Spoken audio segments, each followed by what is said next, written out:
ক্ষমতায় থাকার চেষ্টা করছে এবং তারা বিরোধী দলের নেতাকর্মীদের উপর দমন পীড়ন 2.5 মাসে বিরোধী দলের নেতাকর্মীদের বিরুদ্ধে গায়েবী ও মিথ্যা মামলা করা হয়েছে। মাননীয় স্পিকার 4,429টি মাননীয় স্পিকার মোট আসামি করা হয়েছে সেখানে 4,34,975 জনকে এবং গ্রেফতার করা হয়েছে 10,513 জনকে। মাননীয় স্পিকার 5 সেপ্টেম্বর দায়ের করা 13 নম্বর মামলার 31 নম্বর আসামি নুরুল ইসলাম, অপর আরেক আসামি পুরান ঢাকার বাসিন্দা আব্দুল আজিজুল্লাহ, যাদের বিরুদ্ধে অভিযোগ আছে তারা পুলিশের গায়ে ইট পাটকেল ককটেল নিক্ষেপ করে তাদেরকে আহত করেছে।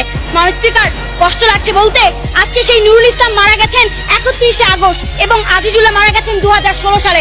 তার মানে মাননীয় স্পিকার, মামলার নথি অনুযায়ী নুরুল ইসলাম মৃত্যুর 5 দিনের মাথায় এবং আজিজুল্লাহ মৃত্যুর 2.5 বছর পরে পুলিশের উপর হামলা চালিয়েছে। মাননীয় স্পিকার, শুধু মৃত ব্যক্তিই নয়, আজকে কয়েকটি থানায় পুলিশের করা মামলায় এমন অনেক ব্যক্তির নাম আছে যারা ঘটনার দিন ও সময় সৌদি আরবে হাজির ছিলেন।